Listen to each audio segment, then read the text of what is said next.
Skrumokarinil, Skwabanaki Nudebig Zibayig, Wigu Bonawapskewi. My name is Esther Ann. I am Wabanaki, the people of the land where the sun first looks our way, and I am Passamaquoddy, and I live with Penobscot people. I work for the Capacity Building Center for Tribes, and I'm very excited to be here today to introduce and help facilitate this webinar on tribal worker core competency training.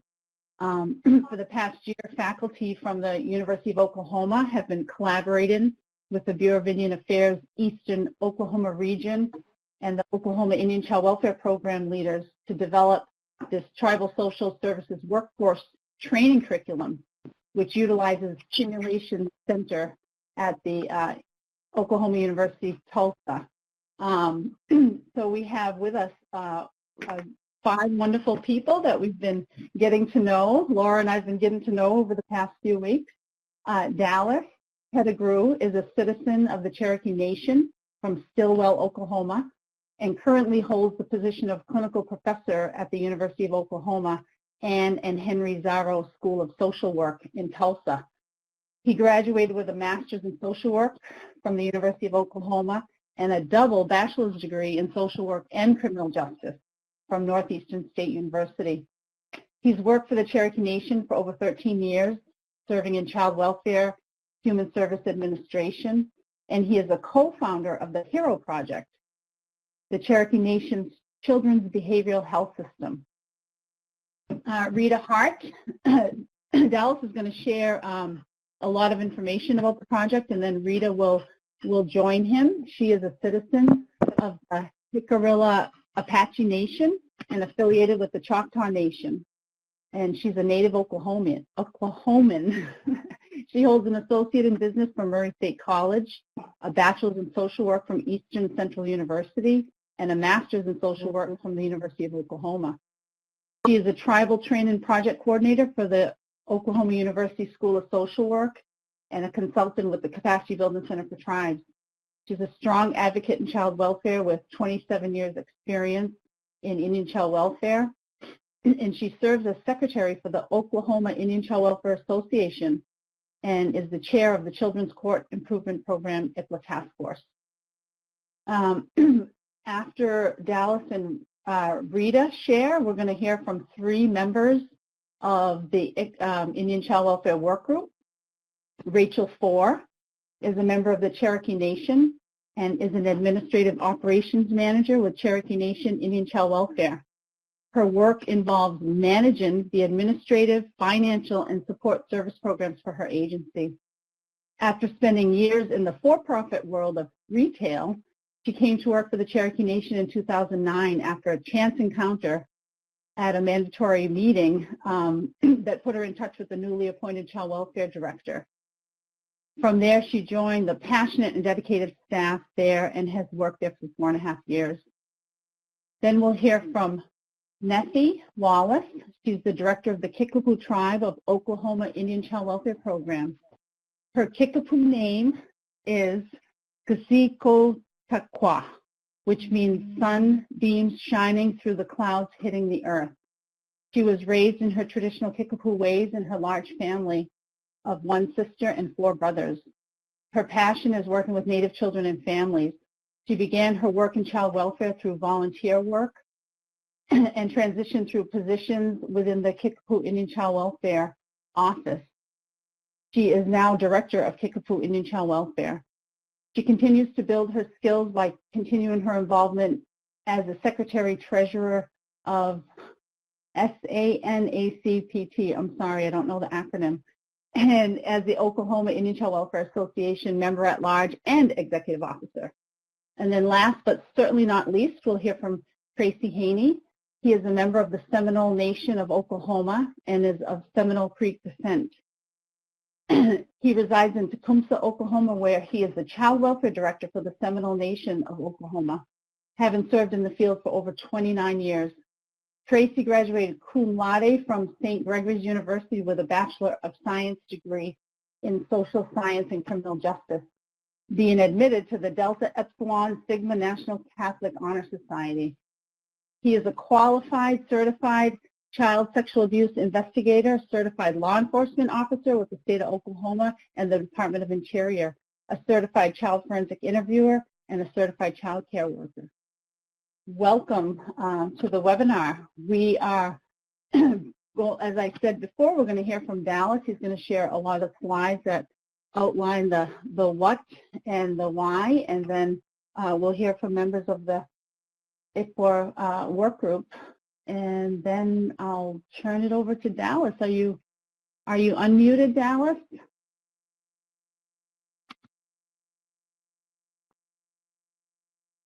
Can you hear me? Yes. Okay. Welcome. Ready? All right.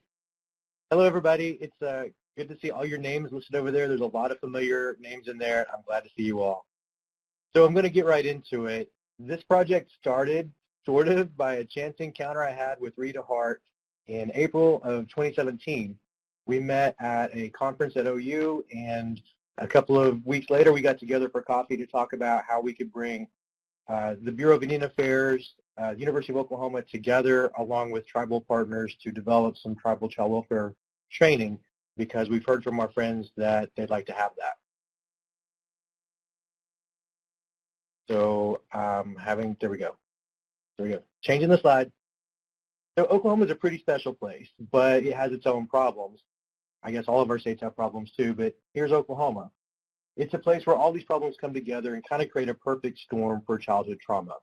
First, Oklahoma is home to 39 federally recognized tribes, and almost all of them were forcibly relocated here between 1830 and 1880. Many tribes had their own trails of tears, where large percentages of their populations died, and where the indigenous people, when we finally got here, we found that the land was not conducive to our previous ways of life, and so that created lots of other problems. However, as you know, as always, we adapt and we overcome. Also, Oklahoma is home to many natural disasters like tornadoes and ice storms and wildfires and floods, and now earthquakes. We started those ourselves.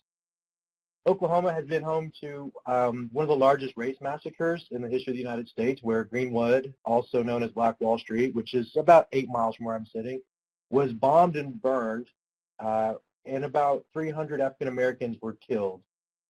Oklahoma is also famous for the Oklahoma City bombing, which was a shocking act of domestic terrorism in 1995. Oklahoma is #1 in the world for incarceration, meaning we take more parents out of homes and put them in prison than any other place on the entire planet. So Oklahoma is on the wrong end of a lot of lists, especially those in social welfare, including poverty, domestic violence, teen pregnancy, suicide, food insecurity, and child maltreatment, where 30% of all child maltreatment cases in Oklahoma are Native American, and 15% of all children in out-of-home care are Native American. And then sadly, we are also really bad about adverse childhood experiences. Oklahoma has the highest rate of multiple childhood traumas in the United States. As you probably know, ACEs include 3 types of child maltreatment: physical, emotional, and sexual, 2 types of neglect, physical and emotional, and then also domestic violence, substance abuse and mental illness in the home, and parental absence through divorce or incarceration. ACEs are really common in the country, but Oklahoma is #1 again, with 33% of our children experiencing 2 or more adverse childhood experiences. So as you can imagine, tribal communities also experience dysfunctions that are prevalent in the state, but then we add to that historical trauma. Acts of genocide have been perpetrated on indigenous people on this continent ever since the first Europeans washed on shore about 500 years ago. Despite heinous acts of war, policies of assimilation, boarding schools, forced relocation, termination policies, and all different kinds of colonization, indigenous people continue to exist. We are still here. Not only are we here, we live in modern, sophisticated governmental structures. We have modern and sophisticated lives, and we have all the talent and resilience we need to persist forever. However, with that said, we're not immune from the problems that impact other families in our state. You see, the stress of all those acts of genocide lead to coping strategies, some of which are not positive. Those lead to responses that are sometimes bad. For example, we know that many of our families have chronic preventable health conditions like diabetes, heart disease, and COPD, because of maladaptive coping mechanisms related to stress visited on our community. We also have higher rates of suicide, poverty, and various kinds of abuse. You guys, in the United States, there are 10 census tracts where people have the lowest life expectancies in the country. 3 of those 10 are in Oklahoma. All of them are in communities with high concentrations of indigenous people, including number 1, the census tract where people die the youngest in the country is Stillwell, Oklahoma. The life expectancy there is 53.6 years. Y'all, that's my hometown. That's where I grew up, and it's where my family still lives. So you can see why these things are important to us. So knowing all these things and recognizing the cultural implications of working with tribes, Rita and I, both with long histories of working with and for tribes in social service capacities, discussed what we know to be true. No one can serve tribal people better than tribal people. Training for tribal child welfare workers should be designed by tribal child welfare experts. Tribal culture is best understood by tribal people, and it's time we train ourselves. So Rita and I invited leaders of tribal child welfare programs from Eastern Oklahoma to meet with us to discuss the idea of creating our own tribal child welfare training. Child welfare leaders from the tribes you see on the slide became the work group that would design the training. The developmental process for the design of the training came with 4 major themes: beliefs, sacred protections, values, and competency. Our founding beliefs are here, most of which I've already discussed, but to add to it, the University of Oklahoma has resources like a simulation center, and we'll talk more about that soon. Because tribes have been exploited and taken advantage of and mistreated by researchers in the past, we're committed to this list of sacred protections that would keep our tribes in charge of all this work. So I know I'm moving a little quickly, but the point of all of it is we're not going to disseminate any information about our tribes until the tribes tell us it's okay. Whenever we are under IRB supervision, it'll be a tribal IRB that does that in partnership with the university's IRB.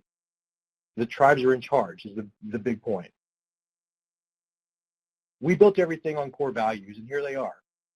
You can see that the emphasis is on the child, on the family, their tribal culture, and on the tribe. Cultural sensitivity and cultural humility are extremely important to us and have, not always been taken into consideration when other agencies are doing child welfare work in our communities. So after a lot of talk and working together, we've come up with a list of 7 core competencies. So this is really important, so I'm going to spend a little bit of time here. So the core competencies should be able to be measured through observable practice behaviors, and we've made a book that has those. So first, the Indian child welfare worker understands their role and their responsibility. Next, the worker is aware of the scope of the of Indian child welfare according to tribal codes and policies, federal law and regulations, and Oklahoma statutes, policies, and administrative codes. So there's a lot of just legal training that has to go into this. The ICW worker exhibits an understanding of the differences between tribal and non-tribal systems and works effectively within them. The worker understands stages of child development as well as the individual and collective effects of individual, historical, and intergenerational trauma. The worker is able to identify child maltreatment, continually make safety determinations, develop, implement, and revise differential responses when warranted, and maintain sensitivity to family culture throughout the life of the case. The worker possesses the knowledge, skills, and self-awareness required to engage and assess the family through a strengths-based, client-centered, and solution-focused approach. And finally, the ICW worker is aware of the potential impact of secondary trauma within their self and their organization, and they use self-care to prevent burnout or re-traumatization. So I think maybe we should take a pause here for questions.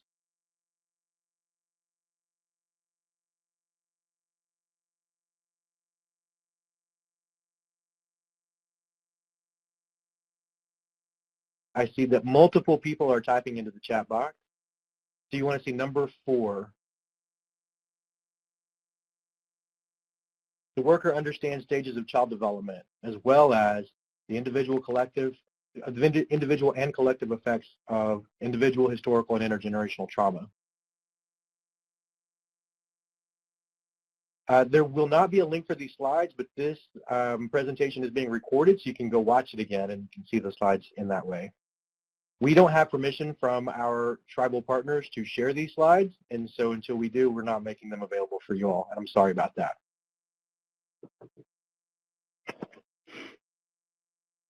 So, right. Dallas, this is Esther. I was wondering, could you kind of share like the time frame of what length of time this happened over? Rita and I started talking in April of 2017. We probably had the work group pulled together by late that fall. And then the Bureau of Indian Affairs got really excited about it and offered us some money to help make it happen. And so our contract with the Bureau of Indian Affairs is from January of 2018 till December of 2019. So we're probably just over halfway through all of it.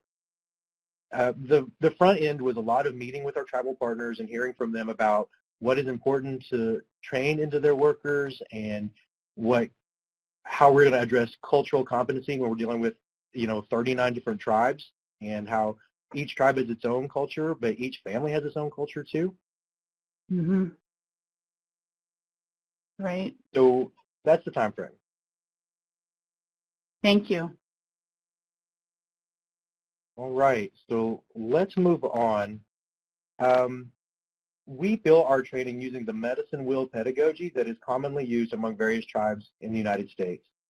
So I'll take you through it. To the north in the white area, you see simulation training, which is where learners go into a very realistic but safe experience to practice their skills in that safe way, but it's also very realistic. To the west, the black area, we use facilitated debriefing, a reflective and analytical tool to reinforce learning. For further reinforcement, we close the day with a talking circle, and we use that for generalization of the learning and application of the learning to real-life experience. To the south, the yellow, you can see that we use various modes of educational experiences to deliver the training. It's not just lectures, which is common, but it can be really boring. So we also look to the east, to the red, and you can see that our core competencies have three major focuses: the system, the client, and the self, all of which are equally important. All right. So we built the pedagogy of the medicine wheel into this because it's conducive to adult learning. We know adults learn differently from children, so we've designed this training to meet adult learning styles.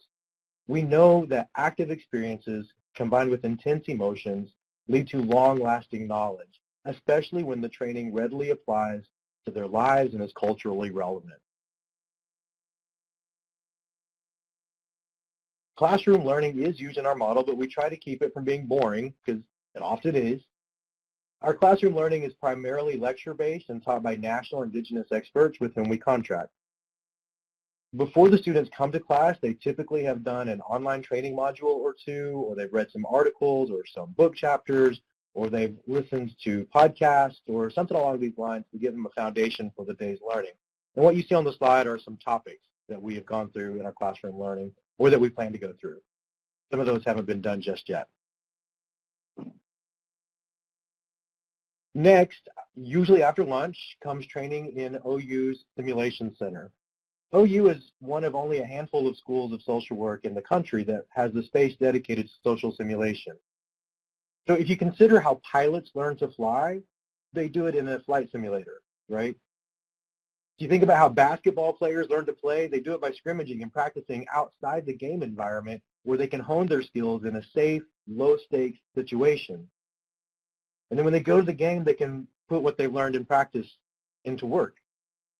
Doctors and nurses practice their medical skills in simulation before they actually suture a human being, for example.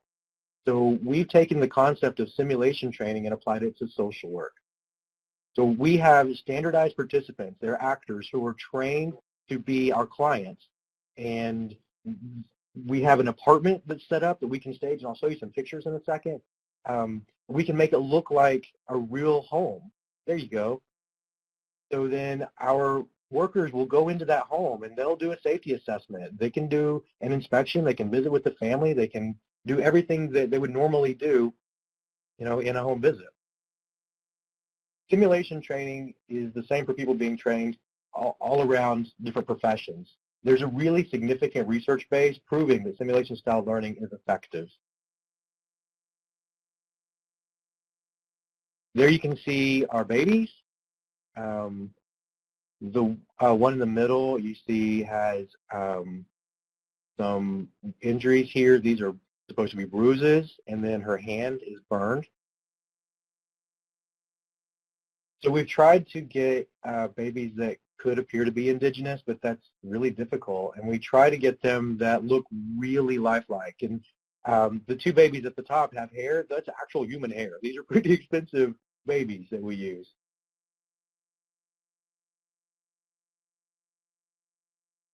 Here are some more of our props. You can see there's some beadwork, some stickball sticks.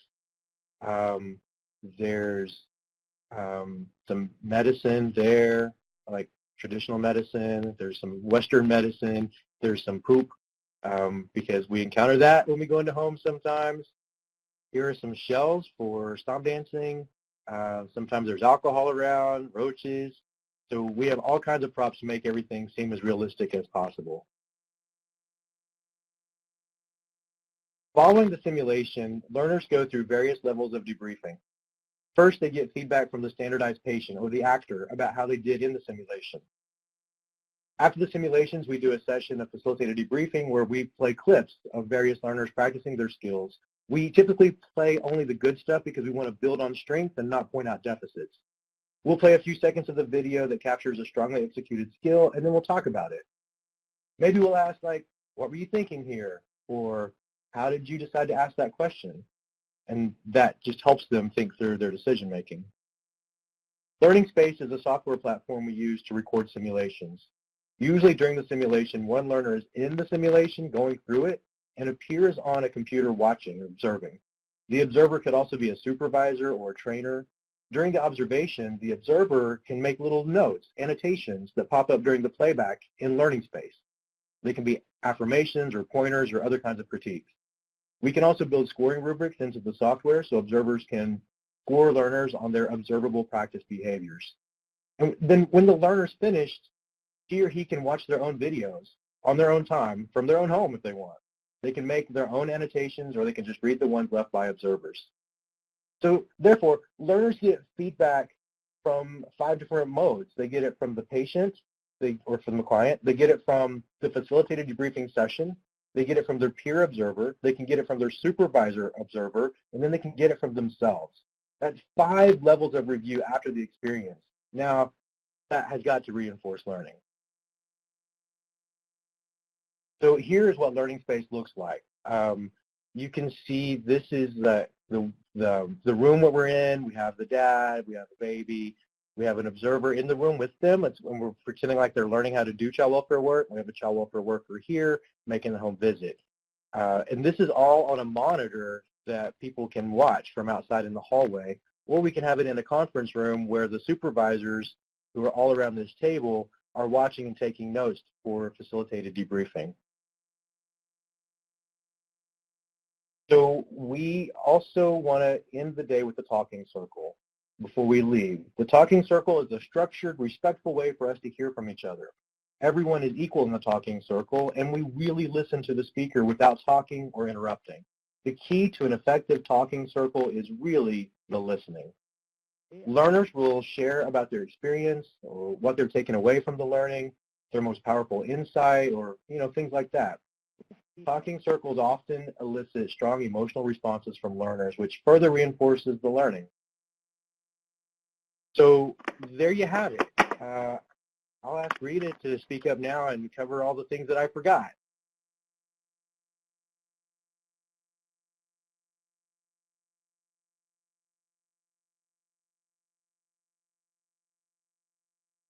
Rita? Rita, if you want to press *6 to unmute your line. Hello, can everyone hear me? Yes. Hello, this is Esther. Can you guys hear me? I just wondered if before Reader speaks, if we could go back and look at those 7 competency slides, maybe look at them just for a minute because folks were really interested in them and I think they wanted to write them down. Wow, it's still going. Okay, I'll read them out loud again. The Great. ICW worker, the Indian Child Welfare worker, understands their role and responsibilities. And Dallas, one thing you might mention too is these core competencies. These are only the primary one. I mean, we have a whole, I think there's about a 4-page document that lists specifically under each of these what that entails as far as the simulation and their learning experience. Yeah, these are just the titles of the competencies. We define them, and then we have observable practice behaviors that go under them. So we're looking for what behaviors demonstrate the worker actually does understand their role and responsibilities. The Indian Child Welfare worker is aware of the scope of Indian child welfare according to tribal codes and policies, federal law and regulations, and Oklahoma statutes, policies, and administrative codes. So our workers need to know what the ICWA does and how it applies and who it protects. And, you know, we want them to know why we have an ICWA. So we cover a lot of history. We cover a lot of issues that were going on in the 1970s whenever the ICWA became a thing.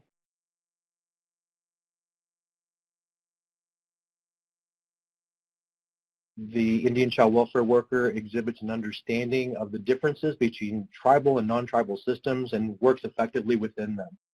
Oklahoma has had this weird jurisdictional issue with tribes where we were established as, you know, Indian territory, and all of the tribes that were here had their own reservations or their own space or their own boundaries here.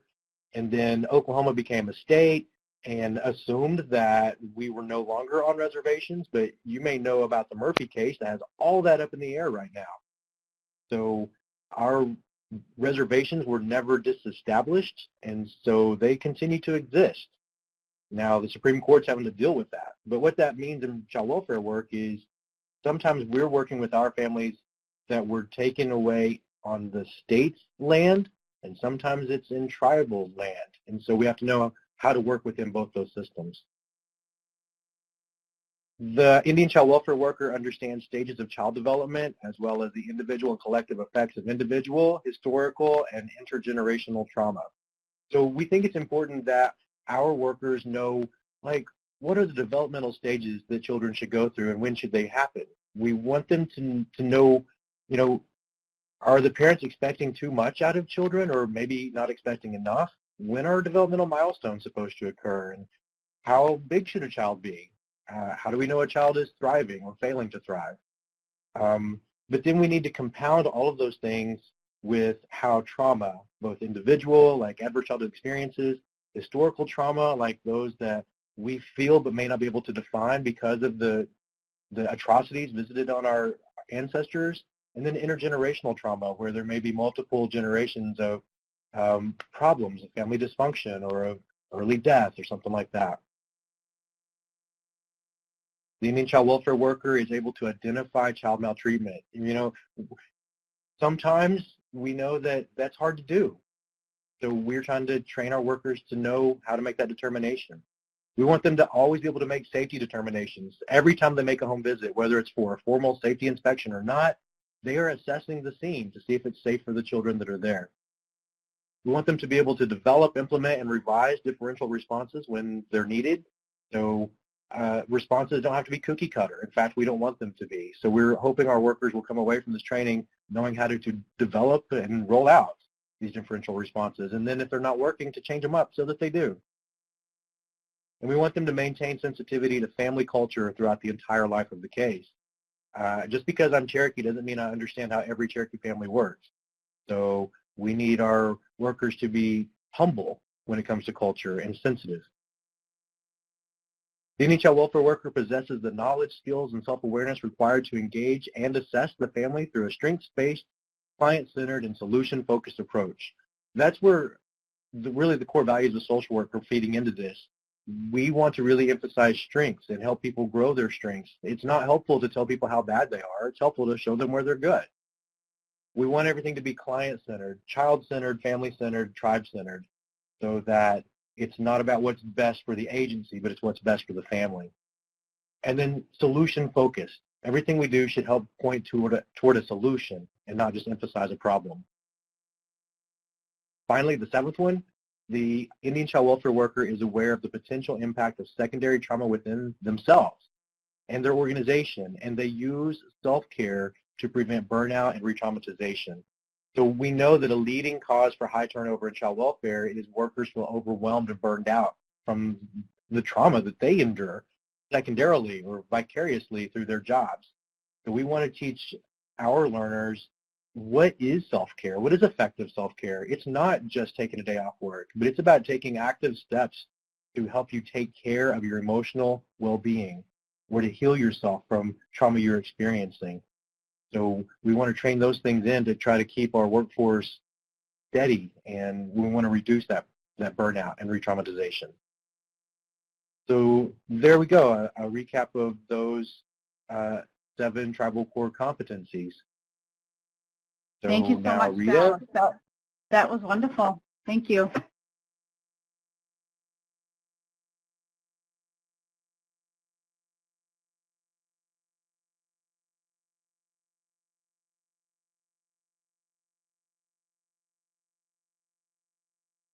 All right, Rita's going to offer some additional insight.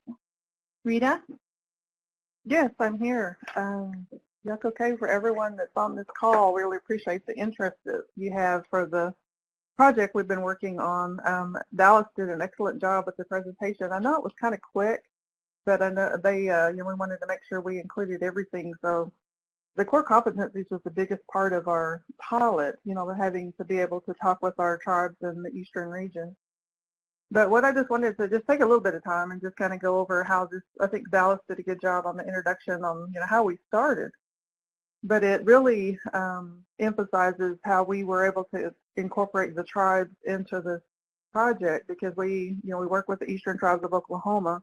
And at the time, I was working for the Bureau of Indian Affairs for the Eastern Oklahoma region. So that was primarily the reason why we had the tribes in this area. And so we had them come in, we had 2 strategic planning sessions, and they came in and we sat down and we just asked one question. We asked, what type of training do you need for your boots on the ground worker? Because a lot of times, all of our tribes, as you'll see on this map, they have different jurisdictional areas and they have unique challenges. They have a lot of strengths as well. They service these areas. And so we just wanted to know, what are your priorities before we go into this? Because when Dallas and I had met, we were dreaming about all kinds of things, as we were thinking of our time when we were ICWA workers and, things that would have been helpful for us, but we thought we just wanted to ask them. And so we had a lot of similarities. And when we had those 2 meetings, we had a flip chart up, and I was just thinking about them sitting in that room. And we had a full house, and we had these flip charts, and we were making lists, and those lists were long, and we were thinking, gosh, we'll never be able to do all this training. And so we prioritized.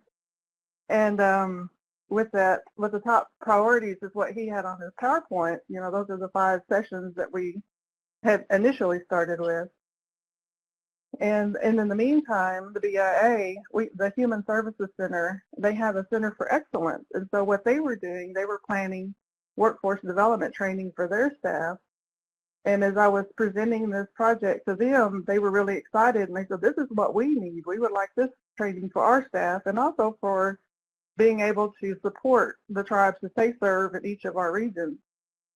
And so that's what Dallas had mentioned, that they had went into an agreement with us, with OU at the time, and we're able to expand with the agreement. Then we could expand even more sessions. So that's when we really started fine-tuning our pilot and brought our tribal state work group together and had the tribes give us, even more options. What do you think about, our ideas, and also looking at these competencies? Because I know there's 7 competencies, but it took us a long time to get there. There was a lot of discussions. We really had, the tribes talked a lot about their cultures, and I really appreciate those that were a part of this work group because they shared so much. I mean, it was just so enrichment to hear, the things that they can offer, for in their Indian community.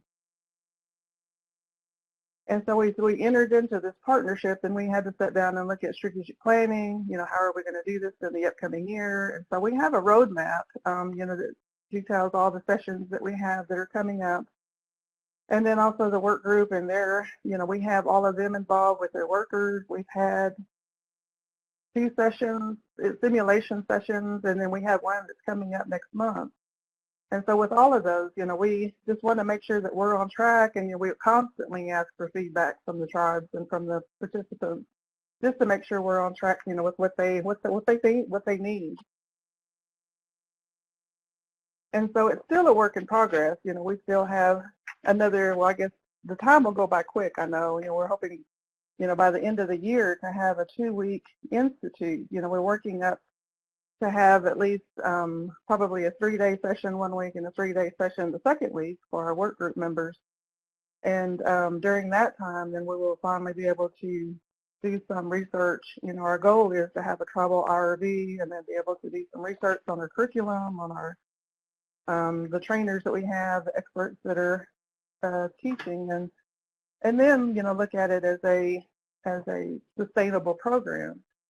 And that's another thing that we're also working on, talking with some of the the tribes on how if we were to offer this training each year, how would we be able to support it? Because this is only a pilot, so all of those things that we're looking at, and then continually meeting with our partners. And so it's been a very trying time, but it's just been a blessing. I just want to say that it's just to be such a part of a great initiative. I don't, as I talk about with other people, they're all saying, well, I've never, this is the first they've heard about having a tribal training in a university. And so, Dallas and I have, I don't know, I guess it just seems like we were destined to meet and, make this connection, because I don't think we could have done it without each other. We just seem like I've known him for years, but not even known him but a year and a half. But it's been great, and that's just wanted to make sure that we recognize the BIA, and then of course the OU School of Social Work, because the leadership there, they're reaching out to tribes and they're wanting to do more work and support the tribes in our state.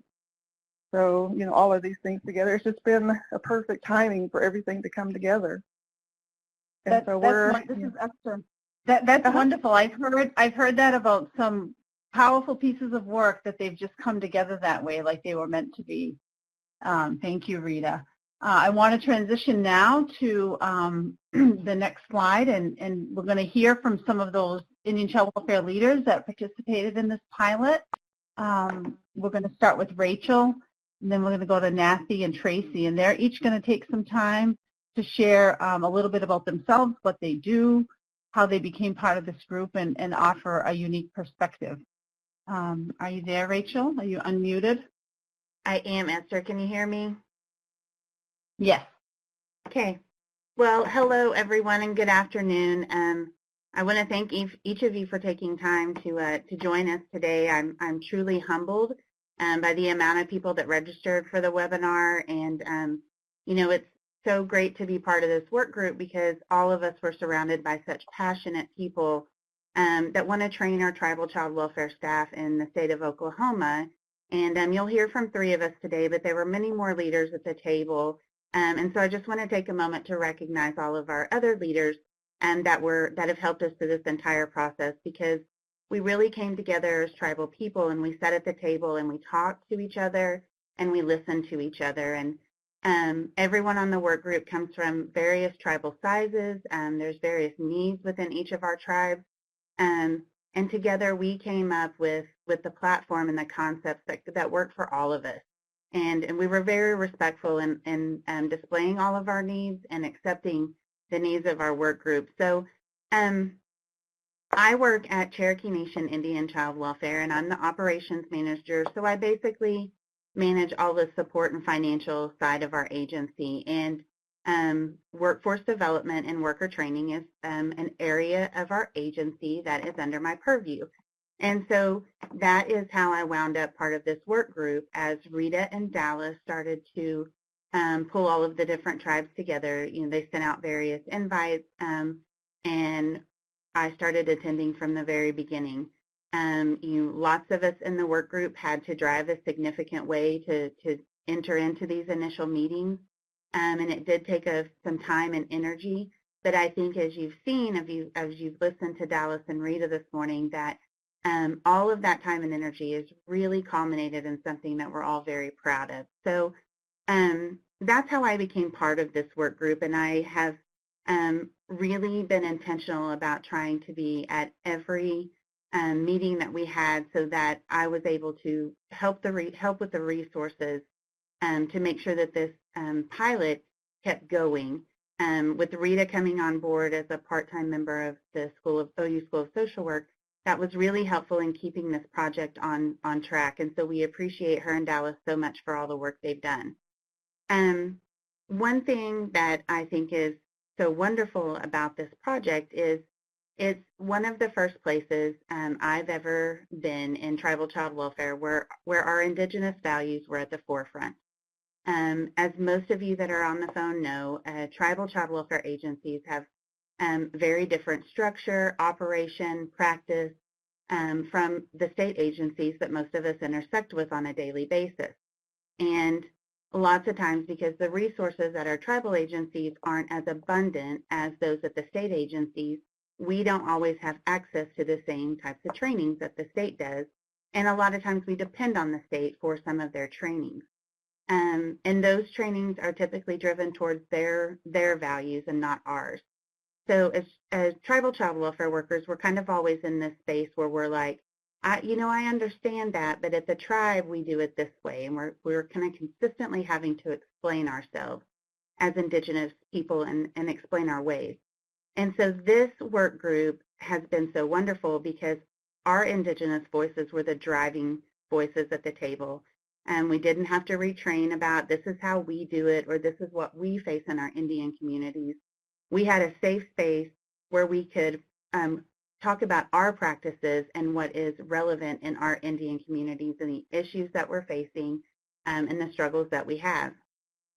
And so I just think that is so wonderful because we have so many passionate people out in our Indian communities working in the child welfare front that are trying to put our families back together.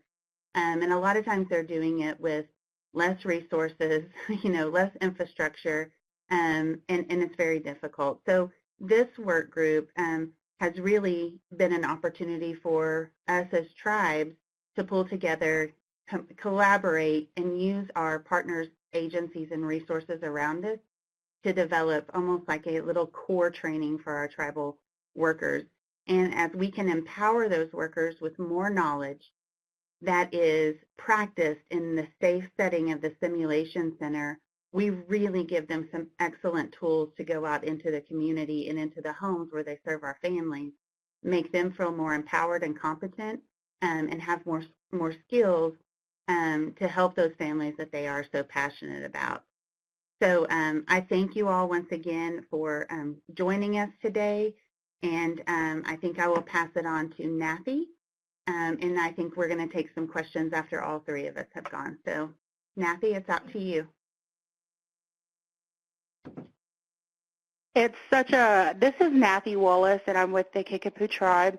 I'm the Indian Child Welfare Director here, and it's definitely such an honor to be a part of this group and to see all these new innovative ideas to train our staff. I really feel like what Rachel had said was a lot of what was being brought to life essentially through this dream that that a lot of us had, but Rita and Dallas are really great in bringing that home to us. So a part of what I want to share with you guys is the cultural component, setting that up and allowing, helping our workers to understand that, to have that cultural sensitivity.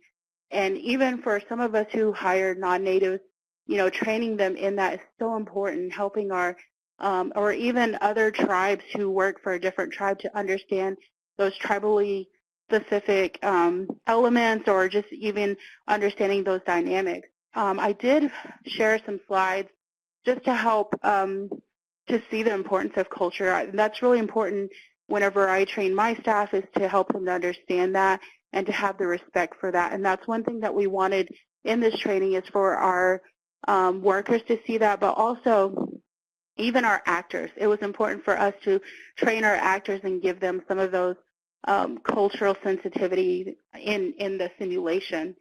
So we presented that to them, and we talked about different Native traditions and how our families are set up and those dynamics. And that was also important whenever we were talking about these core competencies, what we wanted them to reflect, and how we wanted to hone in and look at those specifics. And I know that's something that we continue to use. Is you saw in our room setup and how we had the beading, we had the shell shakers, we had the stick balls, and just to kind of do like a general but also specific to tribes. So I mean, the part of the incorporating our Native traditions and cultures was very important, and I think by far one of the best parts of this training is having that available and having that cultural component involved in that. So that's pretty much, I mean, all I have for this section. So I will turn it over to Tracy.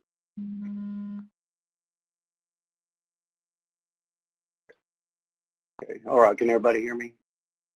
My name is Tracy Haney. I am the Child Welfare Director for the Seminole Nation of Oklahoma. And I've been involved in this field for, as it was stated earlier, for almost 30 years, or right around 30 years. So I think it's important to note that, when, and I had the experience of working in state service as well, prior to working with tribes. But when I began working with a tribe, it was one of the things is there was no organized training approach towards Indian child welfare workers. We were basically just thrown to the wolves. What that, when a worker is kind of given that responsibility, you learn a lot through trial and error. But the impact of that is that it's with real families and real problems that require real solutions. So, there's some fallback on that when we're working with our families and we're going in there and we don't have that training to back us up and to kind of develop our skills and hone our talents to working with tribal families. I think it's important at this point to kind of mention that during that time when I began working with tribes, I became involved with the Oklahoma Indian Child Welfare Association. I've been involved with them for a little more than 20 years, and I'm currently serving as the president of that organization. But the Oklahoma Indian Child Welfare Association, or in short, OICWA, did a lot of work in the beginning to kind of work with the state after the implementation of ICWA. They worked real hard to make sure that tribes and states were entering into foster care agreements in order to access those funds for our families and for our children. Worked hard on getting liaisons within the state offices, tribal liaisons that worked with the tribes, and also provided some access to training. Now, that training basically would, they had the invitation that tribal workers could attend their core training. And I was one of the two workers from tribes that were able to access the core academy that they had. And, it was good to gain an understanding of what those state processes were, but it did little to hone child welfare workers' skills in working with Native families.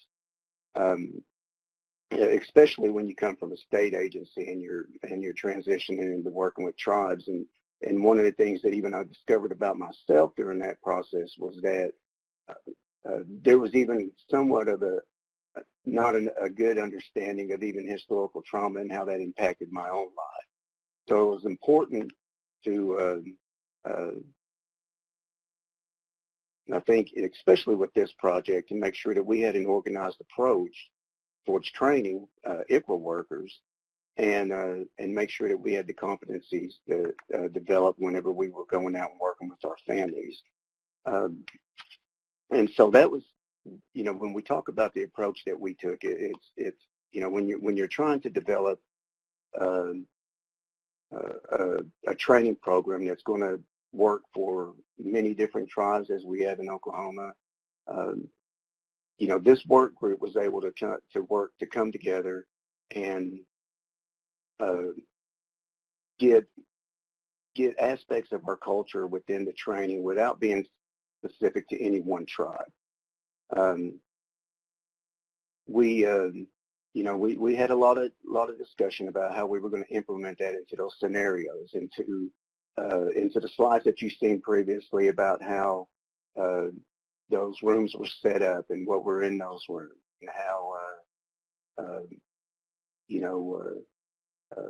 we have cases set up where we had, there's actually a case study and basically a case file developed on this particular family that those workers will look at.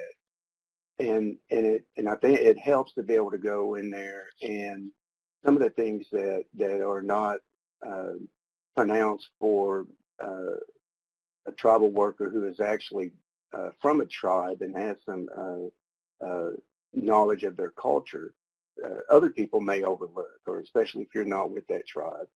Just having the presence of sage and sweetgrass or tobacco in the home, or some tribes that have medicine, and that may be sitting around in jars, and people are not knowledgeable about what that could be. Those are elements that needed to be incorporated in there, so they didn't stand out as something that somebody could view negatively, and that that there was just an understanding of kind of the environment that these workers would be going into, especially when you're talking about simulation. Then we're not negatively impacting these families. We're getting feedback from other workers, from supervisors, and we're focusing on the positive skills that they had just to develop this worker.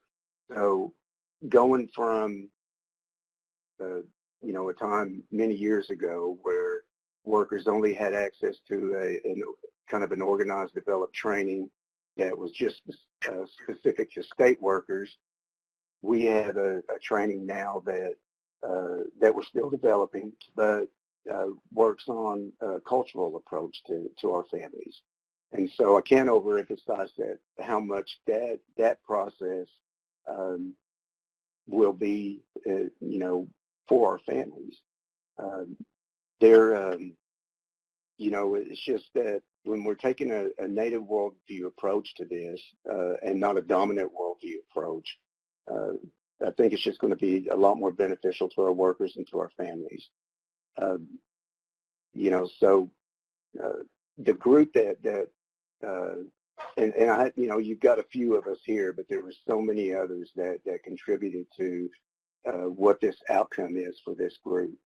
And I can't overemphasize enough just bringing in different cultures and from the different tribes, and being able to develop a program that is going to work, and that hopefully will, once we're able to finalize the curriculum, be able to be taken out to other areas across the country to work with other tribal workers that can kind of help develop those skills as well for the benefit of our families. And that's basically all I have right now. And so I'll turn it over to the moderators. Thank you so much, Tracy. This is Esther.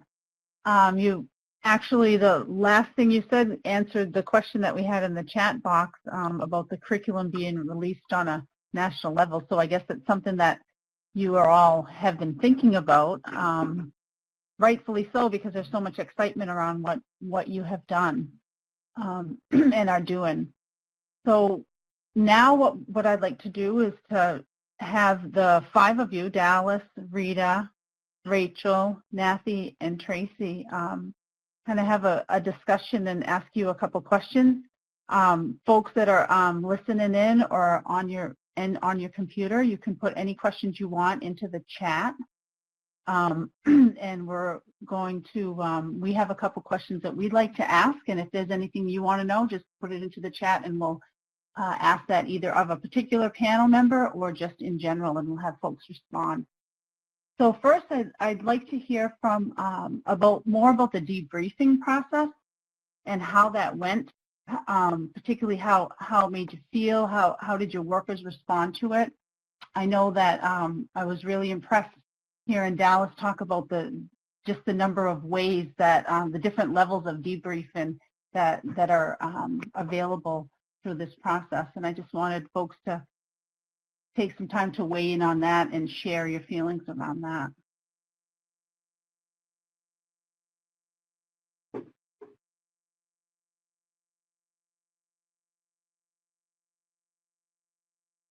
I'll put you on the spot. Oh, okay, go ahead, Rachel. I'm going to put you on the spot. Rachel from Cherokee Nation. Dallas hopefully can feed in here in just a minute about the facilitated debriefing, but his partners at OU did a very good job. They were those people that worked actually in the simulation center, and they are trained on that facilitated debriefing, and they're trained to train other people. And so that OU staff really did the training for us and then helped facilitate that at the end. But what would happen would be during the simulations, we would be in different rooms as supervisors, and we would be watching the different simulations, and we would key in on one room at a time and try to find a space where the worker who was doing the simulation had really picked up on one of the key teachings from the classroom training that morning, or one place where they were, really establishing really good rapport, had asked a good question, but we were trying to highlight what are the spaces within the simulation where they did a really good job. And we would write down like the minute and the second, kind of where that was going in the video. And then at the end of the day, everyone came into a large room, and we highlighted each of those little pieces for everyone that participated in the simulation that day. And we kind of did that by different little work groups, and it was led by the OU Simulation Center staff. And so that facilitated debriefing was really to help highlight what were the great things that went on that day, and it was always kept in a very positive light. So Dallas, if you're on, would you kind of add to that? I would like to add though, Rachel, before Dallas comes on and takes the this is Mathie with Kickapoo Tribe. We as directors even had to go in through simulation ourselves, and that was a little, we went in and we actually went through it, and it was nerve-wracking, but at the end, like what Rachel was talking about with the facilitated debriefing, it was very empowering for our staff to focus in and hone in on those good points, their strengths, how they interacted during the simulation, and for them to hear that feedback, it built up their, morale, it built up their, just them as a person feeling confident in what they did. So I think that was very encouraging, and it allowed for them to feel confident in what they did. And I know that our staff, at the very end, was nervous about everybody seeing their, and even being on the other point where you're being filmed, people are always nervous about, when you're recording and having to go through the simulation. But at the very end, when we highlighted all those strong points of the different workers going through simulation, it was encouraging. It felt welcoming, and it was definitely a good feeling for our group. yeah, facilitated debriefing it's a really strong tool that helps build on those emotions. And there was a question about, will we go more into what we mean by intense emotions as helping people learn? When the learners come to the simulation center, often they're really anxious and nervous about doing the simulation, knowing they're going to be recorded and that everybody can watch them and their supervisor might see it. And so they're very nervous and anxious and they don't feel prepared. And then they go into it and they kind of get into it. And so they get into their groove and then it's over and they start getting their feedback. By the time we get to facilitated debriefing, they're experiencing different emotions because they've achieved it. They're calming down. They're feeling more confident, and then we just brag on them. In the facilitated debriefing, we find a strong thing that everyone in the room did, and we only show the strong things. And it may be that one person really did a terrible job at, I don't know, introducing themselves, but someone else did a great job. So we will just show the thing they did that was a great job. So we're using these intense emotions of kind of feeling proud of themselves, or we're praising them for the work they've done well. And we never would use the recordings to bring shame or embarrassment or anything like that. And, you know, they're scared that we will when they first get there, but we won't. So I think you ladies did a good job talking about facilitated debriefing. Mathie, thanks for talking about the emotions and how it feels for the people who go through it, because I think that's the point we're trying to make.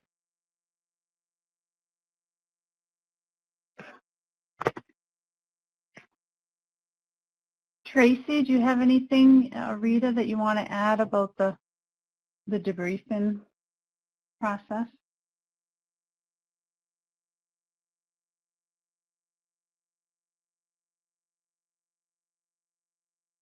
Well, it's really encouraging whenever you can sit in a room and just hear the feedback. I mean, a lot of it is just like I think when Dallas went over like the talking circle, a lot of it is like that. It's just sharing the strengths, you know, of their interview and giving them insight on how it made them feel, especially from the actor's perspective. You know, where they're very well trained on giving that information back to the interviewer. And then we have the observer who's in the room who also provides debriefing. So it comes from all different areas, and again, it's just develop those strengths in those workers and how well they do their interviews. And I'd like to add, you know, those workers can go back and view those scenarios that they participated in, and I think they can be their own worst critic.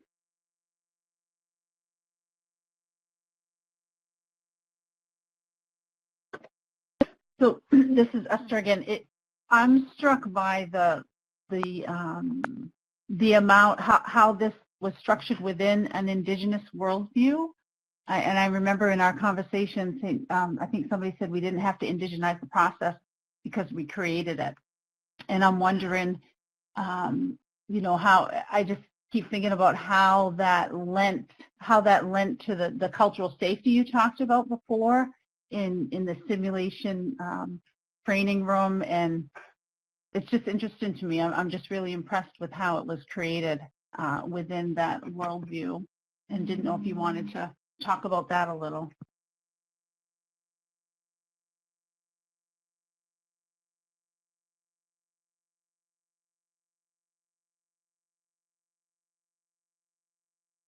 Are you asking the leaders from the child welfare programs?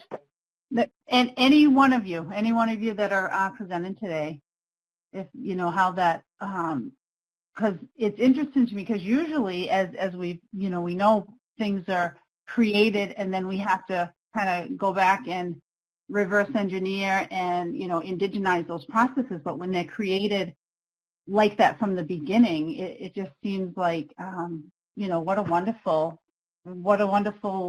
foundation that you developed to have everything else come out of it. And I think it impacts the way that even this debriefing happens. You know, that cultural safety keeps popping into my head. We really emphasize cultural humility and sensitivity to individual, family, and tribal cultures, because our tribal leadership work group, they represent many different tribes, and each tribe has their own history, their own customs, their own cultural practices, and many times they have their own kind of tribally specific means of child rearing. So what we always said, even though we're building this from an indigenous point of view, we're not monolithic. So we wanted to leave a lot of room for tribes to be more specific whenever they're going through this themselves. We kind of want to make these scenarios that we're writing that are a little tribally generic right now, we want to leave room in them to be adapted by individual tribes so that, for example, if the Kickapoo wanted to bring their workers here and do a Kickapoo specific tribe, we would change the props and we would change maybe the names of the individuals. We would change decoration or other kinds of details like that to make it specific to the Kickapoo tribe, which may be very different from if we have the Chickasaw do it. So I don't know if that answers the question at all, but we try to just be really sensitive and humble about culture. Yes, it does. It's wonderful. We had a question. Oh, does somebody else want to weigh in? Well, Esther, it's Rachel. Oh, hi, Rachel. Recently, having the opportunity to have the opportunity to help indigenize a curriculum, I worked with some people at the Capacity Building Center for Tribes to do just that, and that is a very difficult thing to do. Because it seems like some people think, oh, well, if you just change some words or maybe just put some different graphics on the screen, then it'll work for your tribe. And so I will say again that sitting with tribal people from the beginning to develop this framework, to develop the competencies, to develop what our intentions were, was a really wonderful process to go through, because it's one of the first times in my experience that we've had the opportunity to do that and not have to untangle where our tribal values fit in with this other framework. And I think we had so much experience around the table in tribal child welfare that we were able to do that very well. And like Dallas said, leave room for what is so different, from tribe to tribe. So, thinking about it, because I know other people are talking about in the chat box about, they've looked at doing different things in their state and what they would do and how they would do it with the state. There's all kinds of different ways to do this. But if I could tell anyone anything, I would just say just set a meeting. Just set a meeting of Indigenous people that have an interest in this and a passion for it, because that's what Rita and Dallas did. And from that meeting has come what you guys are getting to hear today. And so just take the leap. And make sure when you have those first meetings that you really set them off intentionally with what you're trying to do, the respect that each of us are going to have for our individual tribes and for each other. And I think anyone can replicate this anywhere they want to. And hopefully, as we go further in our process, we have the opportunity to really put this into a comprehensive package that could be utilized. But anyone else, just start out there. Just sit down with people who want to be in the same spot that you do on tribal child welfare training.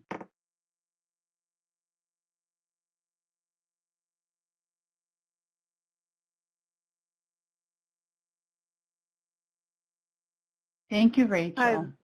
Oh, and this is Rita. I just wanted to chime in just a little bit. I saw a question about to avoid reinforcing negative stereotypes. I think that's kind of what we're talking about as well when we're, looking at the format and the debriefing and, setting up the simulation itself.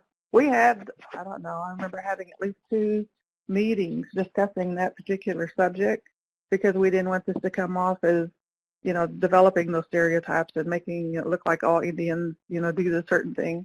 But also, and I think Dallas did a good job about explaining being sensitive and having that humbleness. And but I think what we really enforce is just understanding the trauma, that our Indian communities are experiencing and things of that as they're looking at our scenario and exhibiting, some of the behaviors the actors will have during the simulation, but then also for the workers to be able to be aware as they're interviewing and as they're assessing the safety of the children and, trying to determine some type of intervention. So all of those things come into play. So we try to stay away from those negative stereotypes, but it is difficult. It does require some very sensitive examination of our procedures.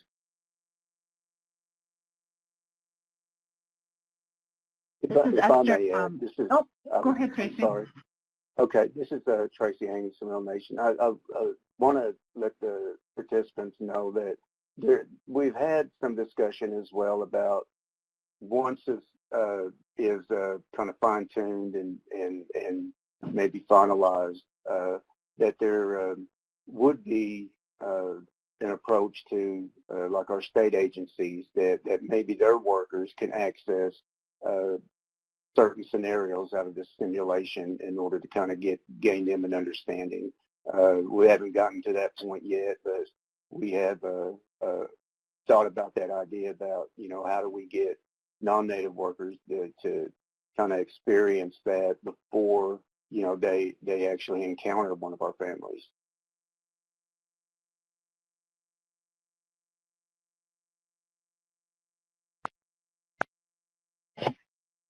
Thank you, Tracy.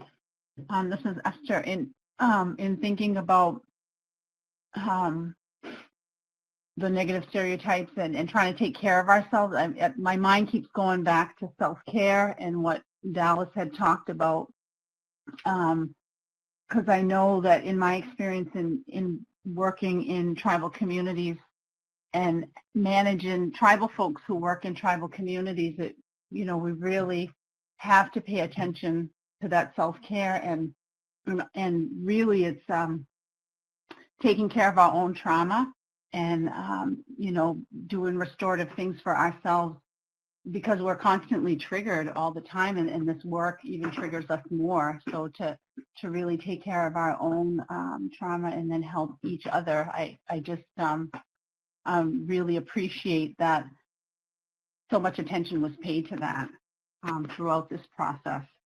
We had a question. We had a question about how you were able to incorporate. Somebody wanted to hear more about maybe family group conferencing, family-centered practice, strengths-based, and I didn't know if somebody wanted to elaborate more about that, how it was incorporated with the cultural practice for social workers.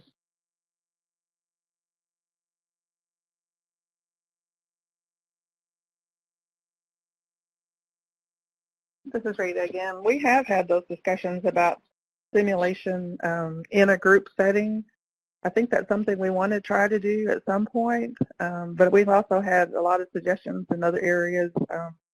For example, I know there's a request to have one where we have a joint investigation with a law enforcement and the ICW worker, maybe one of their light horse police, and just going through that process on how you come into a interview in two different perspectives.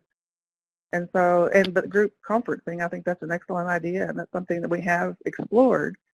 And thinking about how that would look like. I know Dallas, he's involved with the School of Social Work and other, as far as the curriculum that they have through the school. So I don't know if they have anything like that they offer.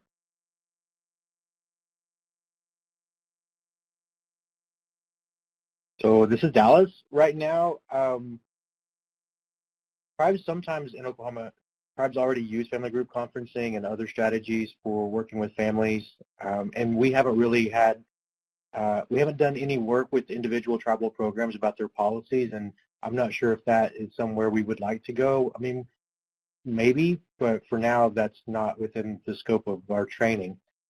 Within our training, though, we have the possibility to do a simulation scenario where we would have a family group conference.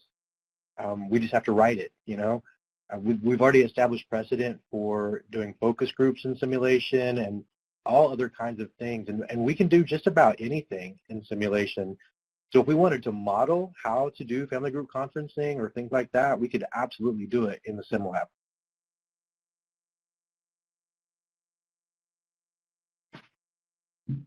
That's wonderful.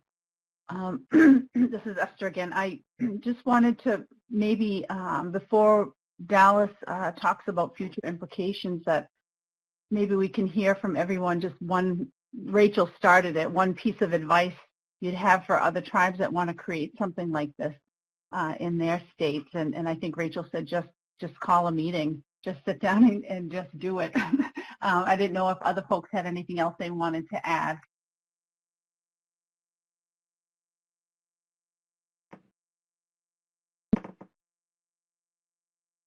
I think it's important. This is Mathie with the Kickapoo Tribe. I think it's just important, like, you know, Rachel said, to have that meeting, but also bring in those partners, looking out there to see what elements you want as a part of your training, and then, you know, going out there and researching that, you know, looking maybe universities to see what they have, like what Rita in Dallas was able to do and come together. And it may be training locations or training centers that have the facility to see what it would take to get a foot in the door and to see what you want, you know, if you're looking to do like a simulated experience or if it's just in-class training.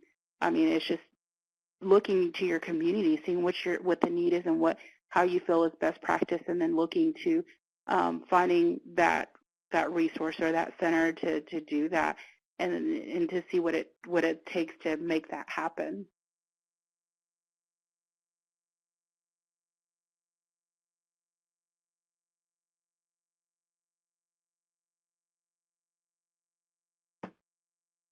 Tracy, do you have any little piece of advice you'd give for other tribes that are thinking of doing this? No, I mean, I would just say, I mean, you know, if you see that it's an issue and that there's something that needs to be done about it, like my other colleagues have stated, start finding those individuals that are willing to listen to you and that can have an impact on providing that training. You know, if all we're doing is complaining about something that's not going on and not providing solutions, then all we're doing is whining about it. You know, and I know our Native people are a little bit more than that. We speak up, and that's just what I encourage everybody to do, is to find those individuals that are in those agencies that you want to impact. Start those discussions. Great, thank you, Tracy. And now Dallas is going to talk a little bit about future implications. I know people have in the chat box a lot of questions about what's going to happen next. Dallas? Okay. You know, this could go anywhere. This can be anything that our tribal work group wants it to be. But there are some things that we're really thinking about. And one, for example, is we want to recruit more tribal child welfare professionals into the School of Social Work.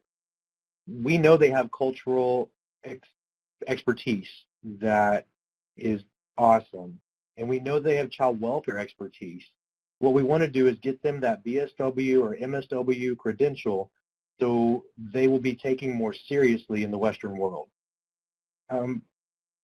We know they already have natural abilities, they have skills, they do a good job, but one example of how maybe we can help them is we know that in tribes, people understand how important the environment is, not like just the environment, but all of the things around people that affect their lives, the school system, the healthcare system, their family structure, their church system, and so on. So in professional social work training, that's person and environment or ecological theory. So we want to help people translate their cultural knowledge into the Western language so that they just get treated as though they actually are the authorities whenever they're dealing with non-Indian people. Also, higher levels of authority and decision-making ability are usually out of reach unless a person has a graduate degree. So we want to find more Indigenous people willing to go into graduate school so they can take those leadership positions so the tribal people are at the table and not on the menu. We want to cross-train professionals from other social service programs in tribal communities like domestic violence programs or social services and adult protection. So we want them to all be able to collaborate really well and use, you know, the best practices possible. As for this training, we hope to roll out a Tribal Child Welfare Academy or Institute this fall. We want to truly evaluate that training. So we've been testing a few things here and there, just seeing what works and how things feel and how people respond to them. So we want to roll out a really thorough evaluation of the training we do this fall so that then we can document all of that, we can know that it's effective, and we can start to replicate it with other groups of learners.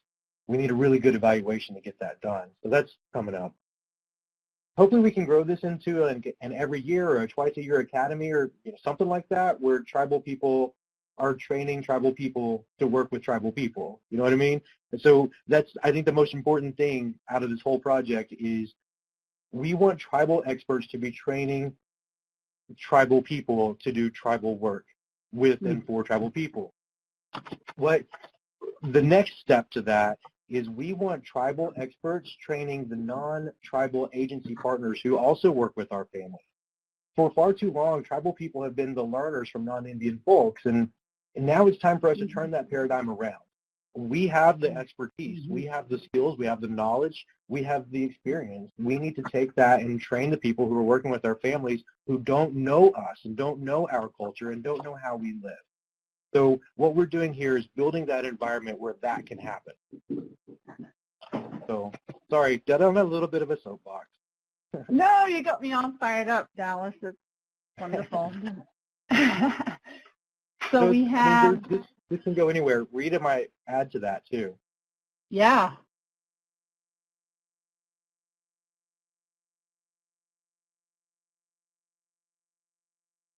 Are you there, Rita? Yeah, sorry, it took me a minute.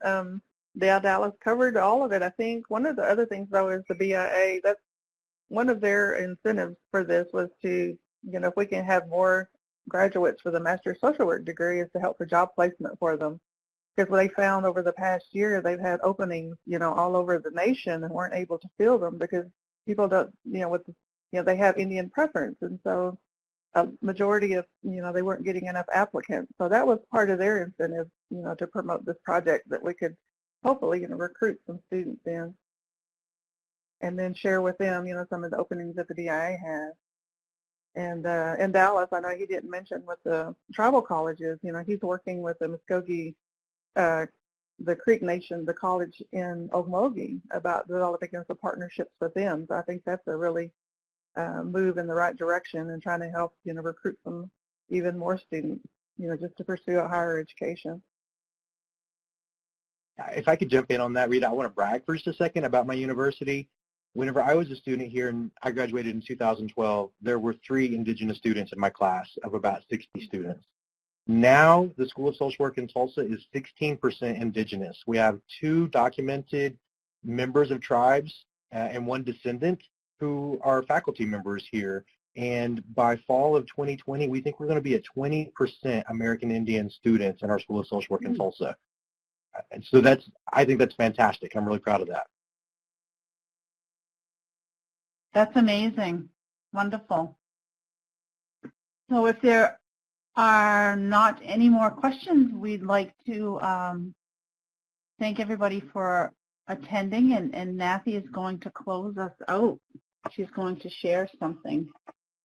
Could I add one thing before you go further? Yes, can you go back to the slide with our pictures? Because I know with our panel we have Mathie, Rachel, and Tracy. There was another one that you had with us sitting at the table. I just want to make sure we acknowledge some of those of our work group. There's Shane Berry, he was with Alapaco. Robin Wynn with Muskogee Creek Nation. Kimmy Wynn Hummingbird, she was with Muskogee Creek Nation. Misty Powell with Seminole Nation. And Kim Johnson from Chickasaw Nation. And Courtney Lassiter, she was also from Seminole Nation. And so I just want to make sure that, we had all of the work group. And Karen Hamilton isn't pictured here. She was a big tribal person with the Sacanfox. She helped us, and also Sheila Watson from the Choctaw Nation. And so there's I just Terry want to make sure from the Osage tribe. Oh, that's who that is. She's facing the other direction. Yeah, as her as well. So we had quite a bit of tribal involvement. I just want to recognize those people too, because they really contributed to this project. Wonderful. Thank you. Yeah, and thank you, Mathie, for offering a prayer for us. Yes, this is Mathie, and I just wanted to just share words of encouragement for all of you out there that are looking to moving forward within your own community, seeking out opportunities and looking at that. This is you know, for my language, the Kickapoo language, it's Chak Awie Nekaskisai Ba Nemuani Auchi Sikediki. And what that means is anyone could do anything through him, the one who sent us. So with that said, I, you know, implore you, seek that out. May, you know, may our journey be piggybacked with other journeys across, and let's make that difference in our Indian communities and for our families. I mean, we are the fighters and keepers of that tradition, and it's up to us to help preserve that and respect that. So I leave you with that, and I thank you for your time, and thank you for listening to our journey, our stories, and what we have and what we presented. Thank you, everybody.